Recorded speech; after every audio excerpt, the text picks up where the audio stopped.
Before we get started, and do our land acknowledgement, we just wanted to take a moment to introduce ourselves. Erin, do you wanna?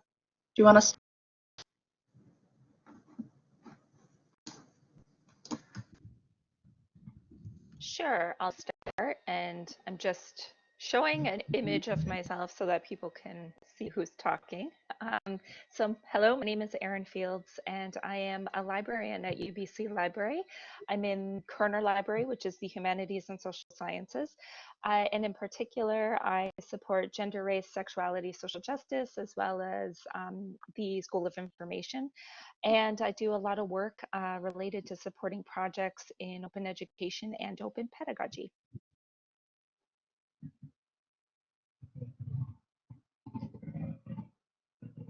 Alex, do you want to introduce yourself? Sure. Can you see me and hear me okay? Yeah. Okay, awesome. I put on headphones, so I wasn't sure. So I'm Alex Eliseskis. I was a co-op student with Erin at Kerner, helping her with her open pedagogy portfolio as well as JRSJ. And I worked with Jesse and Erin on developing this project. I'm a master's student at the School of Information, so the Library, Archival, and Information Studies School here at UBC. Thank you. Looking forward to.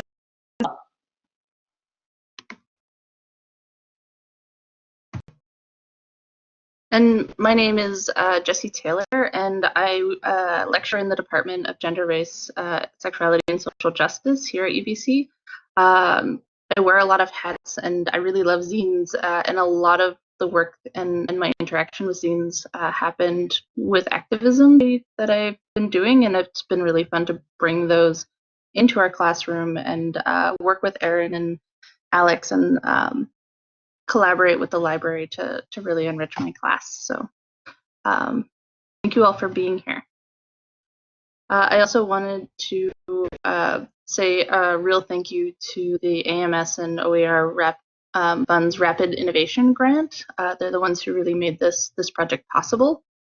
And this workshop is based on like Erin said, a project to develop zines as open pedagogy in collaboration between my GRSJ 102 classroom, which is an introductory social justice classroom with a global focus, and the library. So yeah.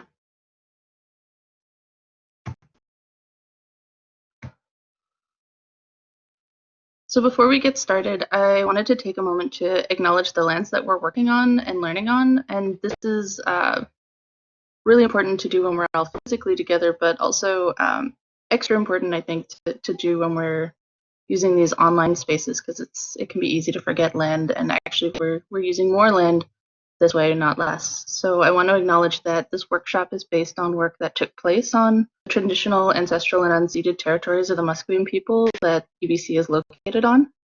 And Alex and Erin and I are not on campus today, but we are in the Vancouver area and are speaking to you from the territories of the Coast Salish peoples, the Squamish, the Tsleil-Waututh, and the Musqueam nations. And we also wanted to acknowledge the territories that our participants are coming from, since we're gathered online today. So please write in the comments the traditional territories that you're joining us from. And if you're not sure which territories you're calling from, we've included a tool. Alex has just posted it in the chat that lets you plug in your location and where you are, and it will tell you whose territories you're on.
So thank you for everyone who's taking the time to add in where you're coming from today in the chat. We have a simple agenda today. I'm going to start off sort of introducing what zines are and what they have to do with social justice. And after that, Erin's going to talk to us about the connection with zines and open pedagogy. And then Alex and I will talk a little bit about how this played out in our classroom this term, and especially with the collaboration with the library, who are always amazing and important to my students. And after that, Alex is also going to talk to us about future directions for zines and has some really, really exciting stuff to show us. So to get us started, I wanted to get a feel with whether folks are familiar with zines. So have we heard of them? And you can answer with a thumbs up maybe, or write where or what kind of zines you've come across before. And you can just do that in the chat.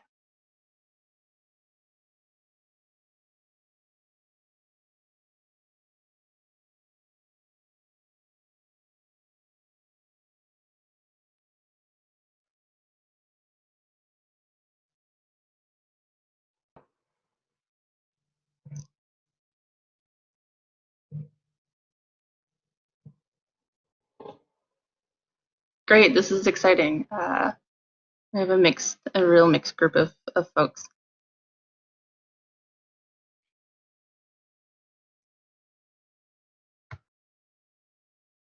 So we're going to start off by sort of introducing what zines are, and I thought that maybe the best way to do this would be to actually show you a short clip from this video, and it's actually the same video that I used to introduce my students to zines. And we've also included it in a selection of resources that we've collected for you and we'll give you access to at the end of the workshop.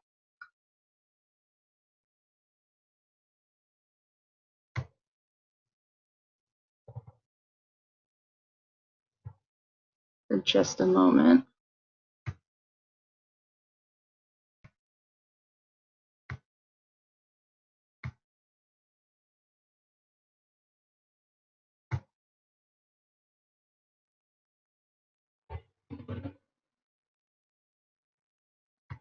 Welcome to a video all about zines. Zines are usually small circulation, self-published work of original or appropriated texts and images often reproduced via photocopier. The most important word, though, is usually. These are some of the zines that I have, and as you can tell, there's no rhyme or reason. There's no rules with zines, and that's why they're powerful, because anybody can make them about anything. This is the first zine I ever made, and as you can tell, it is absolutely simplistic. I just cut some stuff out, pasted it down, wrote some things, drew some things, and that was it. And you know what? This is legit. This is a zine. I have zines that my friend Sanal made about feminism. I have a community zine that I made with a bunch of other people, all putting things in together. And then I have these two poetry zines, which are collections of poetry a spoken word poet was selling at her event. Links to all of these people down below. So why even make zines? For loads of reasons. Zines are associated with underground communities and culture, with people whose voices aren't being heard. So you grab the power through self-publishing. It's a chance to talk about controversial topics that you don't feel comfortable talking about anywhere else, or that don't have a platform anywhere else. And it's just a fun way to share poetry and art. So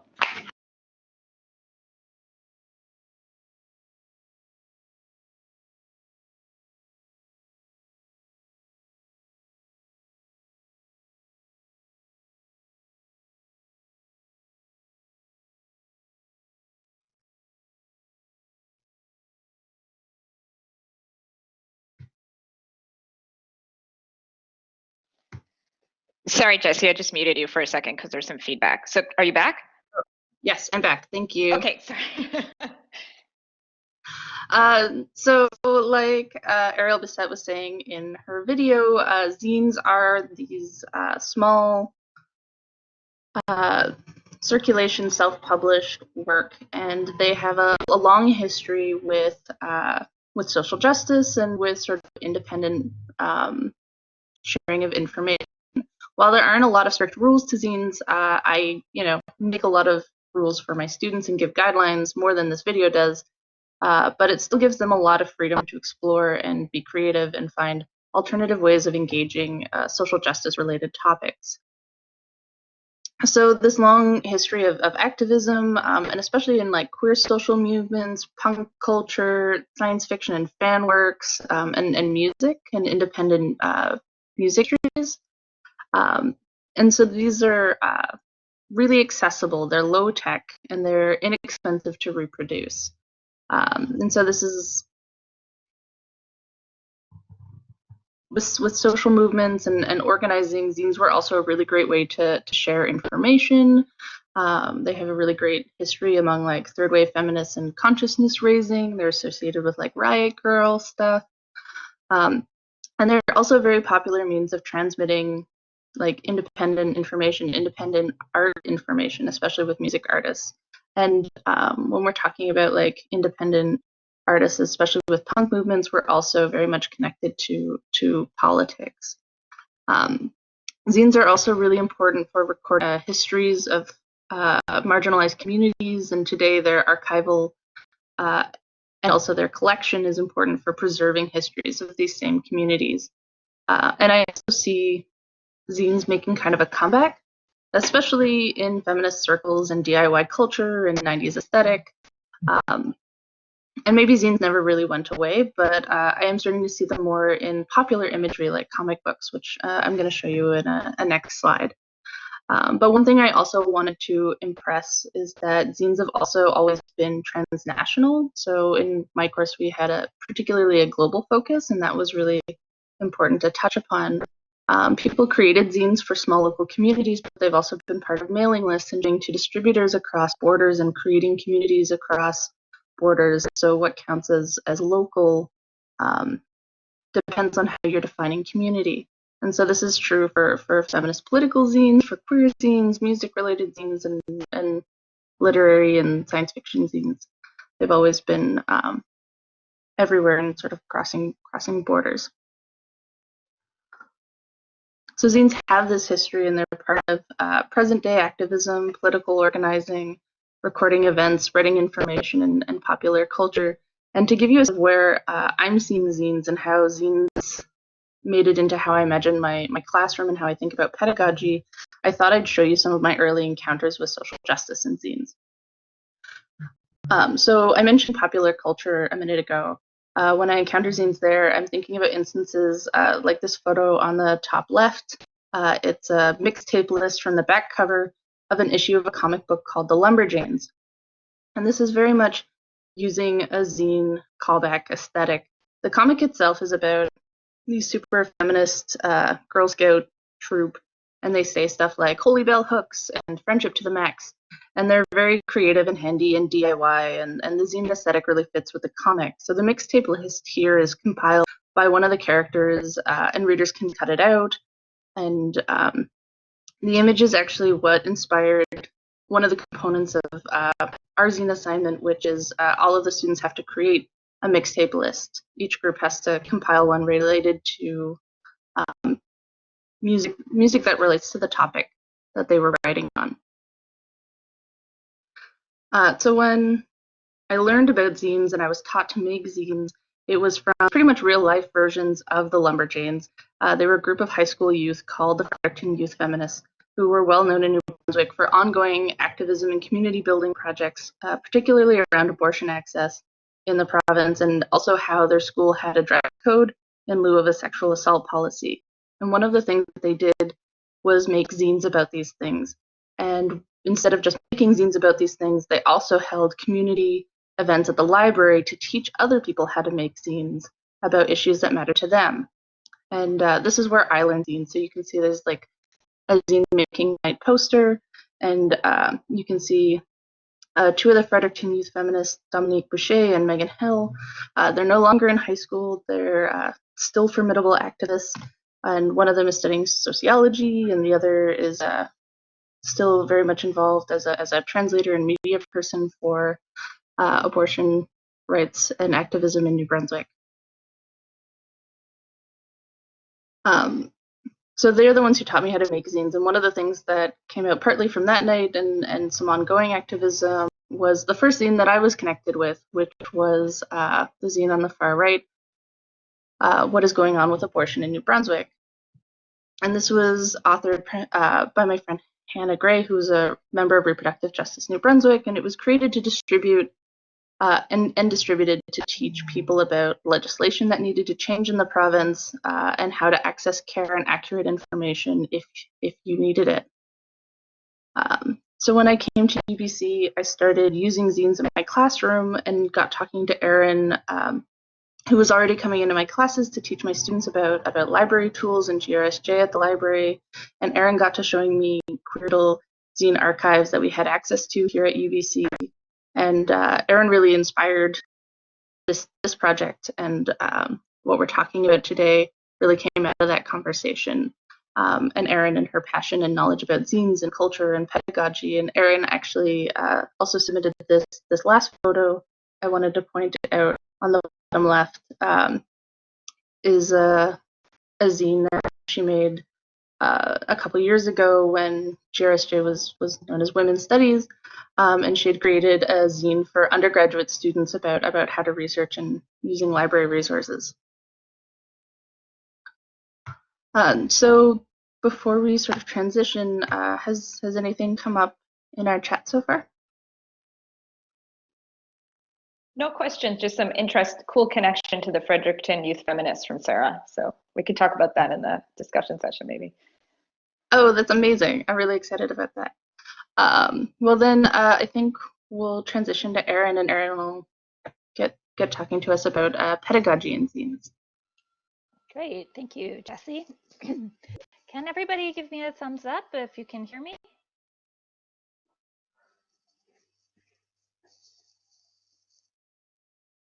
Perfect. Great. So just before we start heading into talking about open pedagogy, I was wondering in the chat if you can share, what do you think open pedagogy means, and if you've engaged in it in your courses?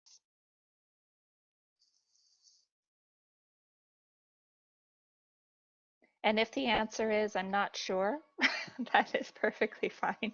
I'm going to be talking about some definition of open pedagogy.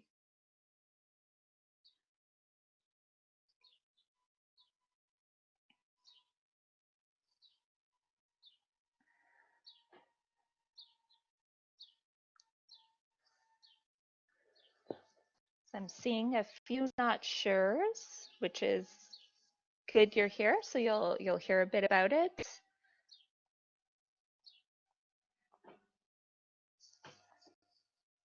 Great. So assignments living beyond the course, absolutely, that is a good tenet of open pedagogy.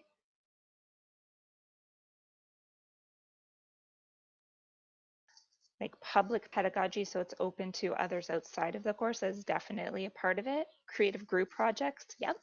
These are all elements of open pedagogy for sure.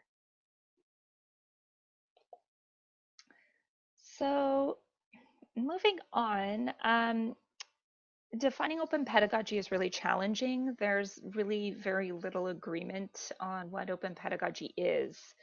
And in some ways that allows people to really interpret and investigate and work within this space without a lot of restraint.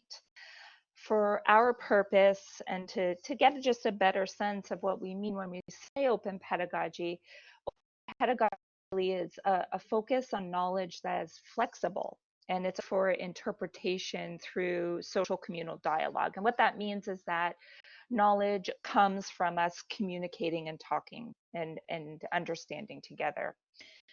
A focus also of open pedagogy is creating dialogue with students that decenters the idea of an expert as the one who has all the answers. So in this way, we facilitate a space for students to share their knowledge with us and with each other, and we value what each other brings to that discussion. So it's really taking that sort of model of the sage on the stage approach and collapsing it and making the teacher a more facilitator of discussion in and amongst their students. So they're co-creating knowledge together. Another focus is students critically evaluating their own position within institutions that maintain authority. So it's the criticism of what they see.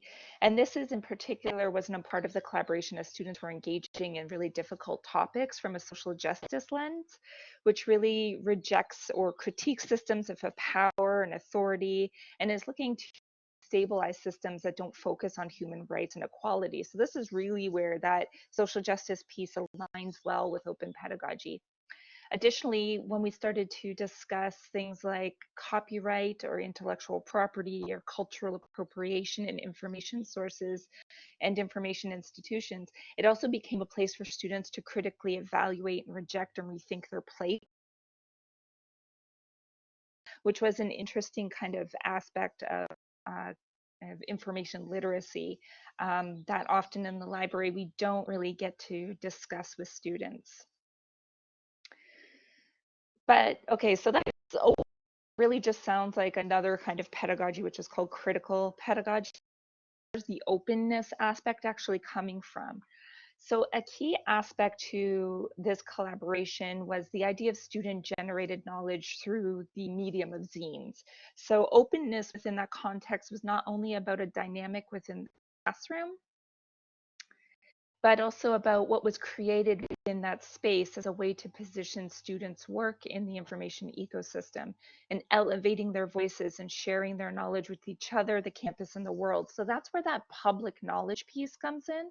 So it's the idea that it's not just the students creating content for themselves or for their instructor to mark, but we're sending it out to the world to make a healthier, more knowledgeable, more information world.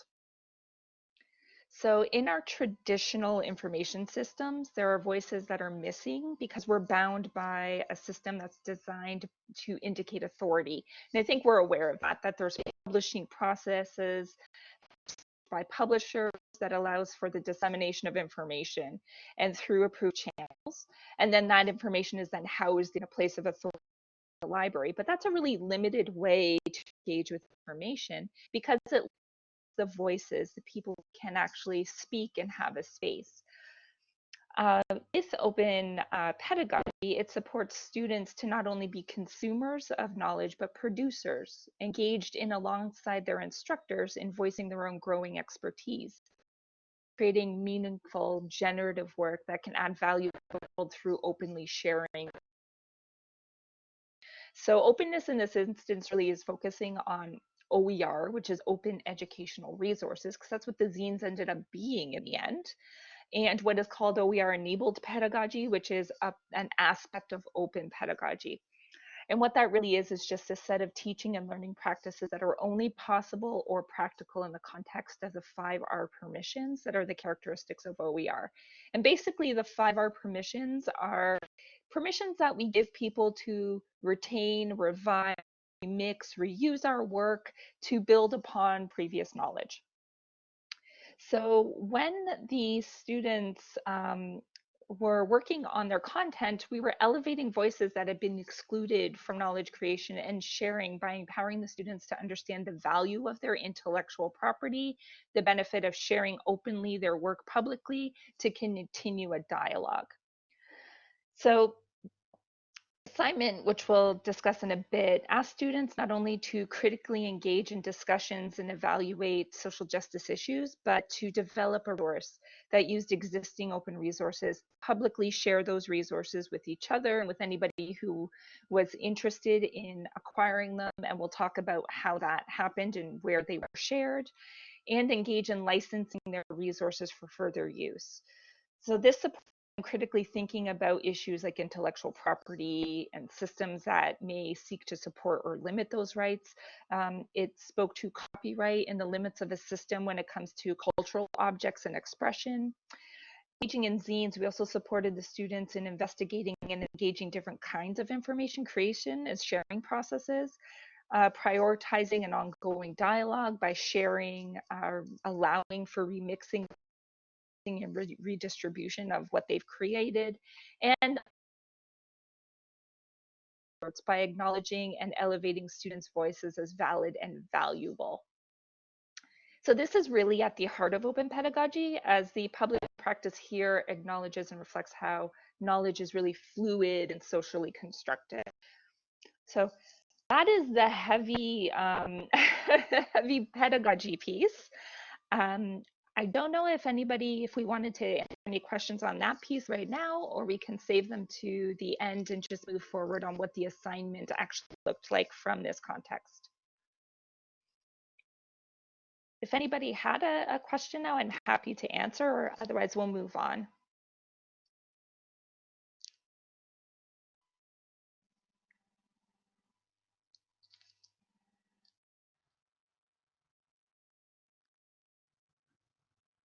All right, so this is a lot of text here, but, and thank you, Erin, that was really great. So this is a lot of text here, and we've included it all in the resource pack. We designed it as kind of a group assignment that had very individual grades. So each student is responsible for a section of the zine on a topic of their choosing. Each section has similar requirements, so they're like chapters.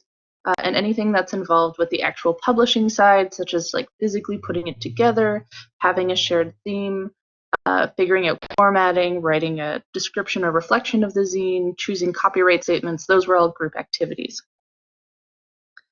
Each zine needed a cover table, a table of contents, and I think I'll actually just show you a sample of one of the zines that my students created.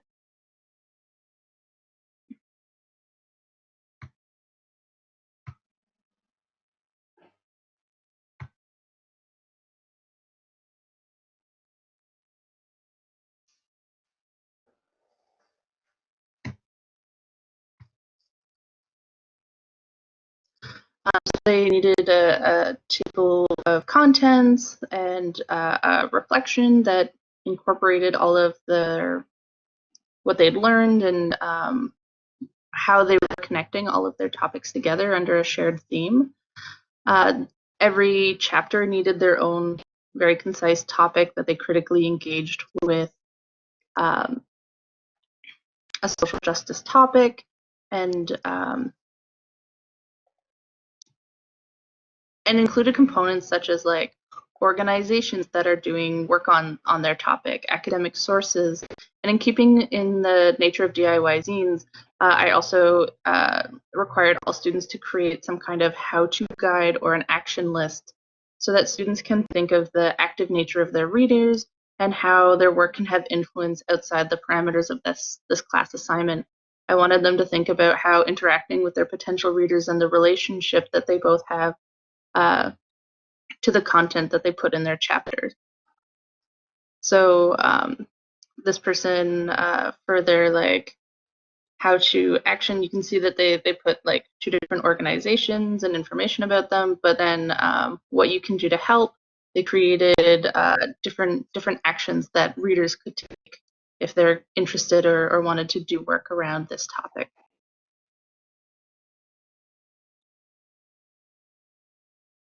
And you'll be able to see some zines and the work that we give you.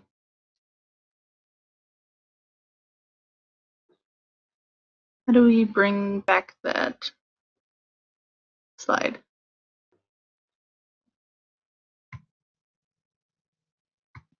Just sharing it now. There we go. Great.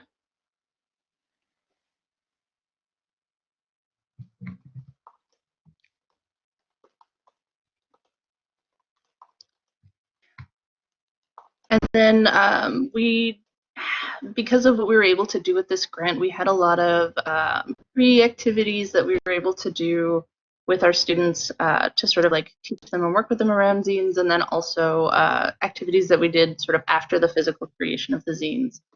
So in order to bring my students into this assignment, many of whom were new to zines, we had a number of activities. The first one is we sort of explain what zines are and give them tools and resources and really sort of run down what the assignment is, like you would for any assignment. While they're learning about the zines and working to create them, we allotted class time to explain what the zines are and also to really answer their questions and get them started, because a lot of their questions come up sort of as they are learning through process. And in the introductory class, I also make a point of bringing my entire zine collection and also my collection of past student zines, so they get a real variety of styles and approaches to zines and see what people can really do with them. For my pre-activities, I want actually as much physical and tactile content with zines as possible. In addition to my zines, the first lecture, our second lecture was a guest speaker who actually brought a whole other collection of zines for my students to look at and to flip through while she was speaking. And for the last zine activity, Alex actually made my students the coolest zine on how to actually do copyright, which you'll hear more about, and we've included in our resource pack. We also use these activities to situate zines in the present world and in history, as well as to provide tools and resources for zine making. After the zines are created, we're really finding different ways of debriefing the creation and the publishing of their zines. So we did this largely through the zine fair, where students could share and trade zines with each other and their work with each other, but also community zine members or community members who do work with zines who were also invited to our zine fair, so they could share and exchange zines with those folks as well.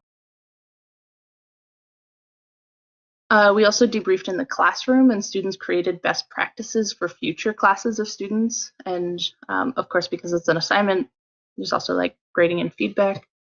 And all of these activities are aimed at putting their work in conversation with academics, with zine culture, future classes, and the wider community and the UBC community.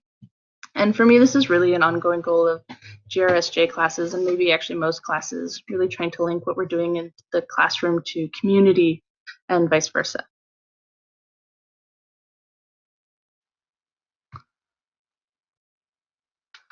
We'll talk a little bit about some of our pre-zine activities with Alex in a minute, but I wanted to highlight one of the guest speakers that we had.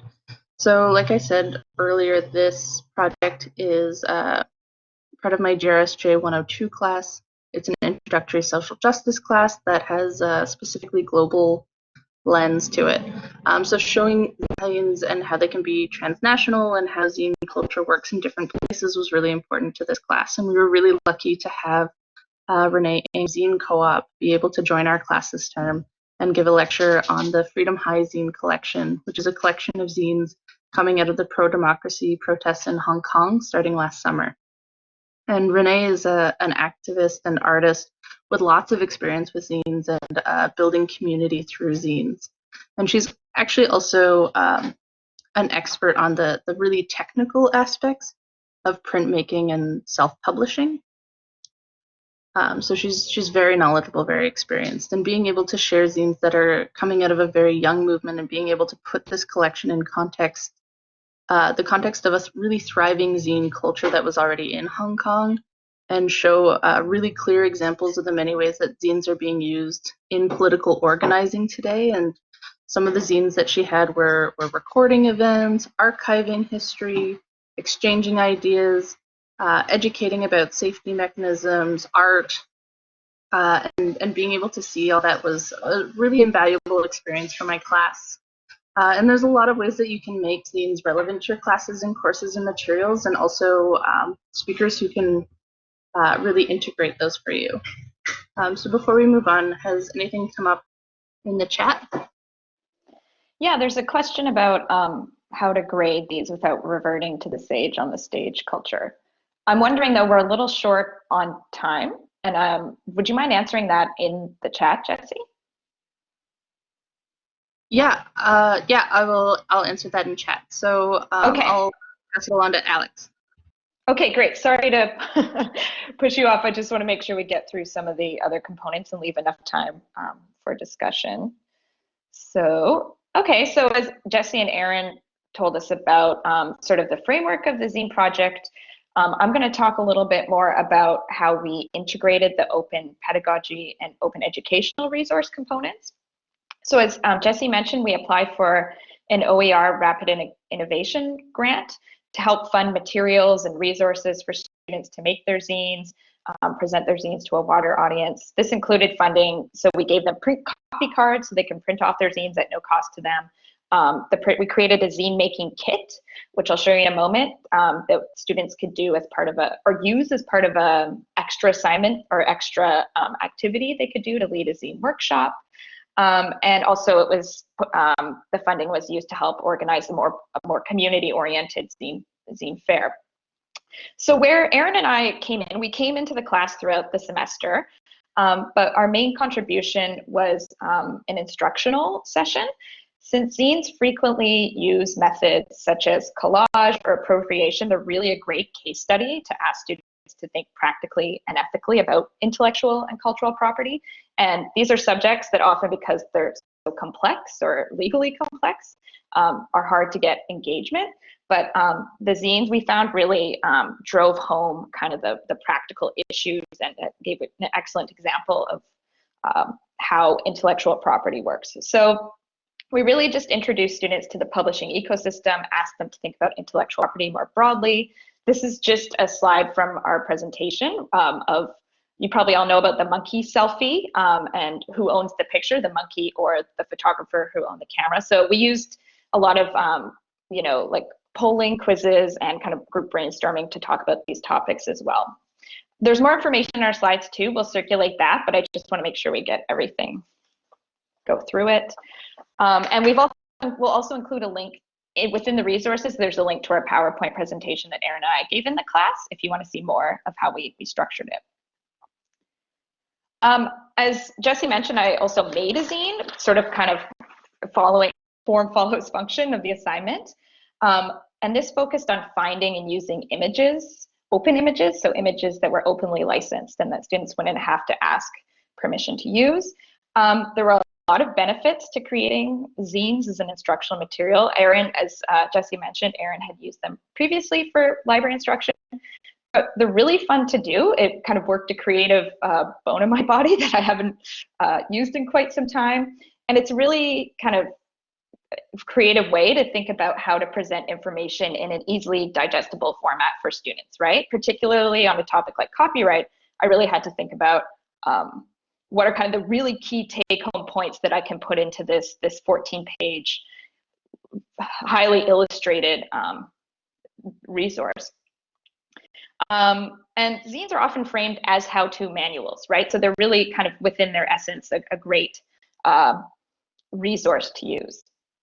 And Jesse shared that students use the zines a lot in their midterm, and we could tell they used them when we looked at the zines and saw that they had cited properly based on the formats and templates we'd been given in the zine. So it was a fun project, and I think pretty effective at communicating in a really direct way.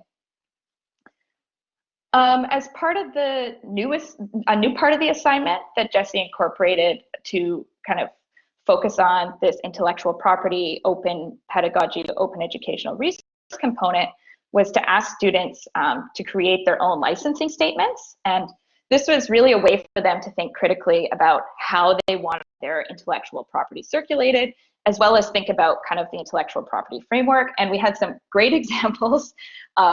Most were not, no rights reserved, right, completely open use. Some of them had ones where they stipulated exactly how you use the resource. So unless you say things like white men really have it hard these days, or that drink is too girly, then you are certainly not allowed to use this zine. You should really probably learn from it. So we really, Erin and I especially, were very excited to see these at the Zine Fair. Now I'm going to show a quick image from the Zine Fair. These students wonderfully gave us permission to share their images. As you can see, it was kind of a sharing opportunity, and there was also 2 community groups there. Renee from Zine Co-op came, and representatives from Out on the Shelves, which is an LGBTQIA library on campus. They have a small zine collection, so students were also able to trade with them or donate their zines to the collection. And we also wanted to give students several opportunities to share and circulate their zines. As Erin and Jesse mentioned, this idea of circulation is key to both open pedagogy and zine culture. So we set up a donation process with the VPL who have a zine collection. So almost all the student groups donated their print zines to the VPL collection. And we also gave them the opportunity to share their zines digitally through UBC's Institutional Repository Circle.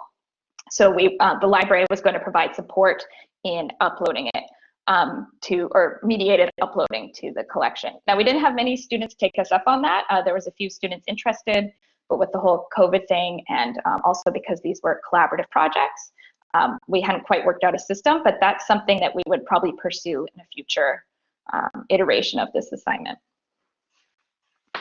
And then we also offered kind of extra opportunities for students. We created this zine kit, and students could, volunteer to give workshops to student groups on campus. The library would support them in this.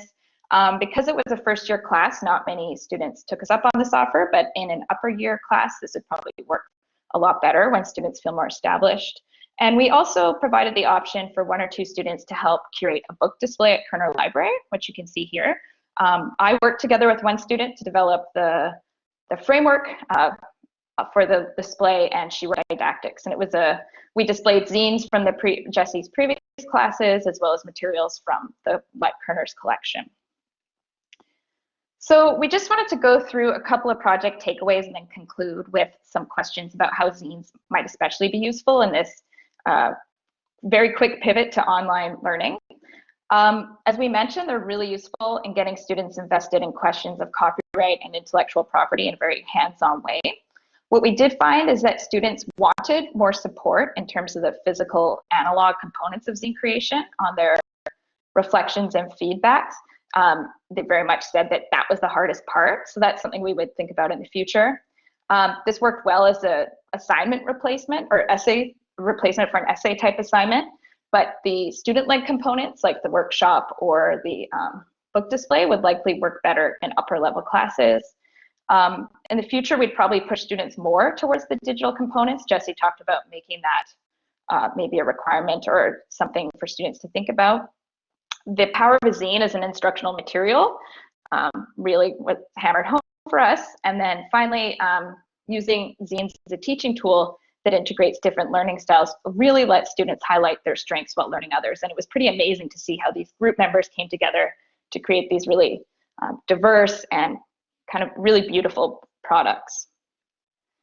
So before we get to the discussion period, we just wanted to think about zines and COVID-19 and how maybe these might work for you as you're moving to online instruction, particularly to build community within a course, or as a potential way to maybe mitigate some of the stresses that students, professors, everyone's facing as we're online constantly now.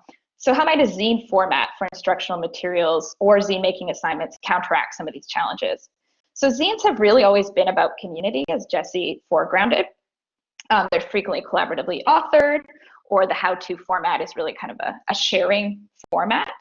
And several zines or zine projects have been emerging in the context of COVID-19. Some of them call themselves quarantines. Actually, Renee and Zine Co-op have been making a number, or they did, when Hong Kong was sort of in the midst of its COVID crisis.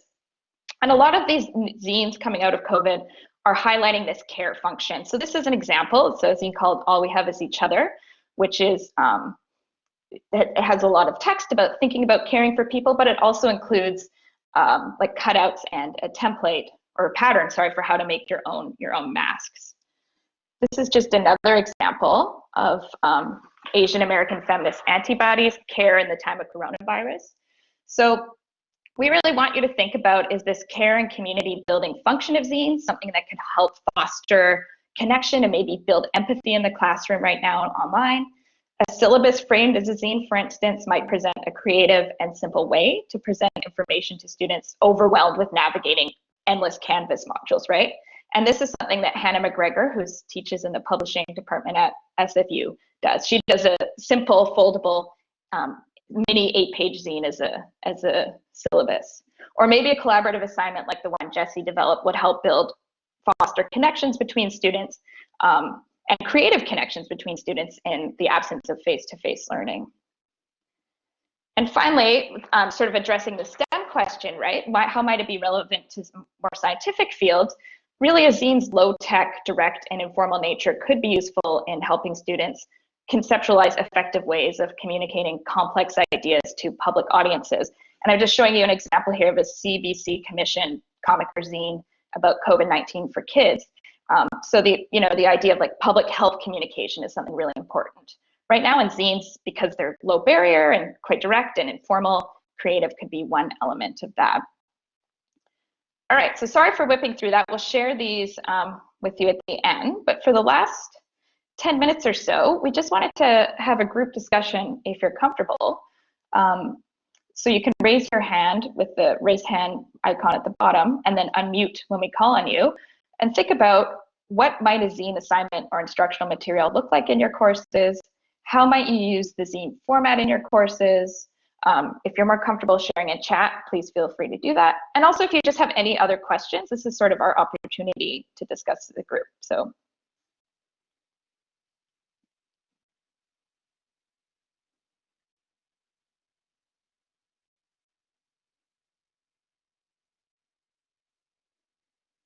Yes, Chelsea, I'm going to go ahead.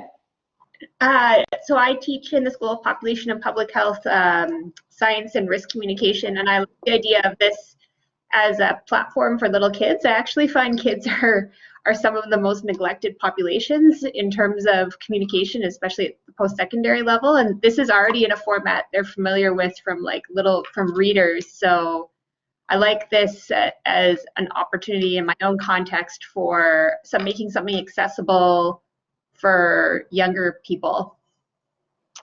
Yeah, I've been using these zines with my son too to explain. Yeah, you're right. There's definitely a neglected and one that we don't think about when we're teaching or when we're students, right? We often think about how to communicate with professors or adult populations. That's an excellent point.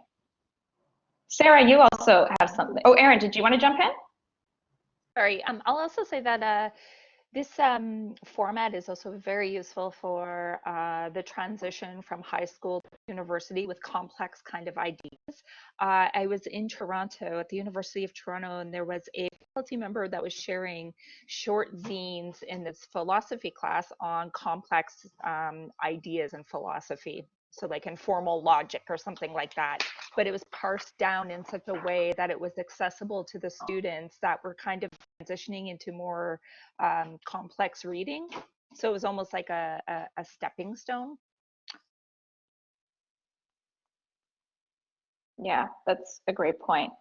So we have Sarah, you have your hand raised if you want to hop on the mic. Yeah, hi. Thank you for this. It's really great. I teach comics in the creative writing program, and yeah, and my students are often choose to create print comics at the end of the class, and sometimes I have it as an assignment, and sometimes it's just an option. But I do like when you were saying student support with actual hands-on making of the zines. I was just wondering if you guys have some good strategies for doing that, because I find like students, you know, I'm old, so but students often don't know how to photocopy or print stuff, and also they often just don't have. It seems like it's hard to get access to photocopiers often at UBC, like especially during busy times. So I'm just wondering, like, you know, I have this fantasy that there will be this like dedicated photocopier for students doing creative projects, but any kind of ideas or strategies you guys have would be so useful. Yeah, Erin's just saying she has to pop out. She has to go give another webinar. Yeah, students definitely had issues with the photocopying element and the kind of photocopying infrastructure at UBC. For our zine kit, I actually created like a little how to photocopy at UBC zine. I could share it with you if you're interested. And we did something I think we would have highlighted more, and maybe Jesse can jump in on this too, is we did circulate a number of resources to students. So that, for instance, there's like Word templates for like a 16-page zine or an 8-page zine, or Publisher or Adobe, that when I was making my zine were incredibly helpful. One thing about, I think, zine stirrers and zine makers is they love teaching. So there's a ton of videos out there too, and even a wiki on kind of zine binding processes and like there's a really simple kind of single page zine you can make. I think we included instructions. So yeah, we circulated those resources, but I think, I'm not sure if that answers your question. I think we probably would have, and maybe Jesse can jump in, highlighted them more, maybe given a bit more hand-holding, but Jesse has mentioned this has been feedback consistently in her classes. So Oh, sorry. So one of the things that I do when we give the assignment is really warn them just how much time it's going to take to physically put it together, and that it'll take a lot more, because I think they imagine that they can just sort of print it off.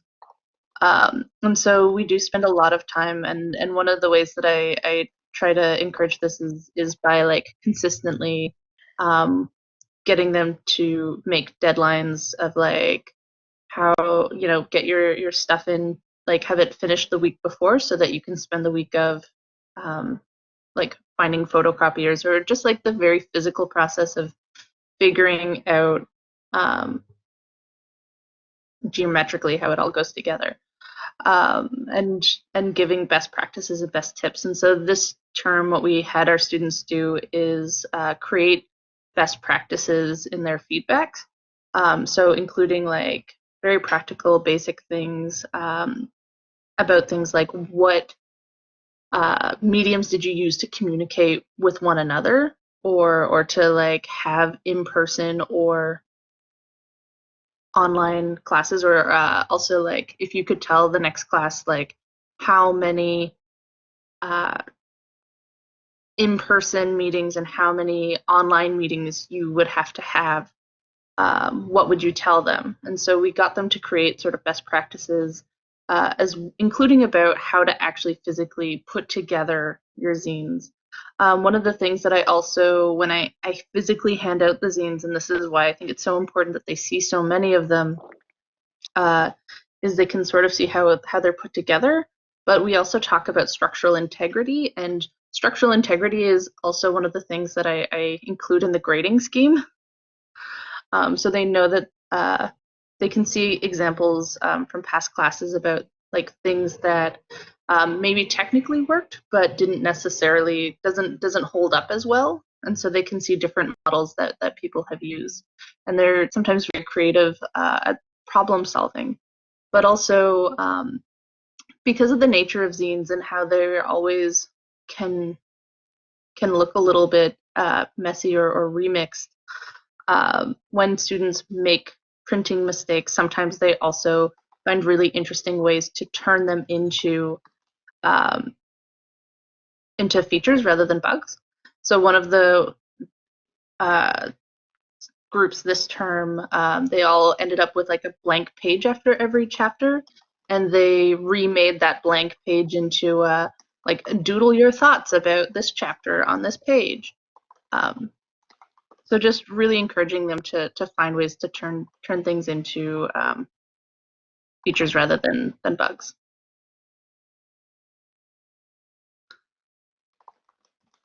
And I see that Sarah has a hand up. Oh, I think yeah. So I think that we were answering her question. That is something too that we were like especially online, right? Like pushing students to making a digital zine. I don't think Jessie would want to lose the physical component because it's so integral to it. But it is definitely a learning curve for the student. Yes, Glenn brings up a good point. That it's hard to sustain a hands-on energy within the hybrid environments that are screen mediated. And yeah, definitely like the examples of the zines that I was giving are all digital, right? But maybe something like the one that gives instructions on how to create a face mask, or like asks maybe ask students to think about how to ask readers to be physical, or kind of engage in that way might be one way. But oh, Amy, yes, links to all the resources. So I will put it in the Google, I'll give you a link to the Google Drive right now where we've compiled all this. We're also going to be circulating our slides, or we'll ask CTLT to circulate the slides at the end. Maybe also, because we're about to wrap up here, just here's the slide with all our resources. It'll be in the PowerPoint that we circulate. And I will put it in the chat in a moment. But I want to make sure that you have our contact info. This was a really fun project. I really enjoyed it. I'm no longer at the library, but I loved working with Jessie and Erin. And Erin is, as she mentioned, the open pedagogy and open education librarian. So if you're interested in exploring any more about open pedagogy, or any more about zines as well, please feel free to get in touch with her. She's a great resource and a fantastic collaborator, as I'm sure Jessie would attest. And the library is always happy to partner on these sorts of creative projects.